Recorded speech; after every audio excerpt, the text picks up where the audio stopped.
सिलिशिया कोई केमिकल नहीं है बल्कि सिलिकॉन जो ज़मीन का अक्सर जुज़ है, हर मिट्टी में पाया जाता है, जिससे आगे चिप्स बनते हैं, कंप्यूटर चिप्स बनते हैं। सिलिकॉन बहुत कसरत से इस्तेमाल होने वाला एक धात समझ लें या इब्तदाई ज़िंदगी का जिस दुनिया का जिससे दुनिया वजूद में आई है या मादा वजूद में आया है, उसका एक गालिब उन्सर है। तो सिलिशिया का ज़्यादातर असर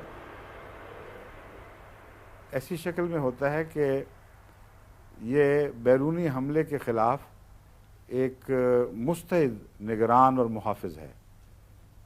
सबसे ज़्यादा सेंसिटिव दवा, जो हसास दवा जो होम्योपैथिक में बैरूनी हमलों के ख़िलाफ़ इस्तेमाल होती है, वो सिलिशिया है। सिलिशिया अगर कोई चीज़ भी बैरूनी हो और जिस्म में मौजूद हो तो सिलिशिया एक अलार्म बजा देती है होम्योपैथिक मकदार में, क्योंकि सिलिशिया आमतौर पर हमारे ग़िज़ा में मौजूद है, हमारे जिस्म को दिफा से गाफिल कर देती है ज़्यादा मकदार में होने की वजह से, और जिस्म सो सा जाता है। बैरूनी हमला जब सिलिशिया को हल्का करके दिया जाए तो वो उन क़ुव्वतों को बेदार करती है।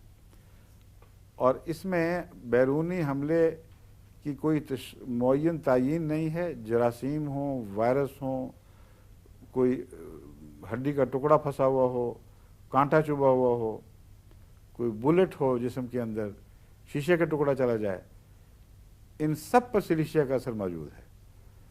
इसलिए हर ऐसी बीमारी जिसको एक बैरूनी हमला मुतसव्वर करके उसके ख़िलाफ़ इलाज करना मकसूद हो, उसमें मैं समझता हूँ कि इल्ला माशाअल्लाह बाज़ दफ़ा सिलिशिया की कोई ज़रूरत नहीं पड़ती। मैं बताऊँगा कहाँ कहाँ नहीं, मगर सिलिशिया की ज़रूरत पड़ जाती है।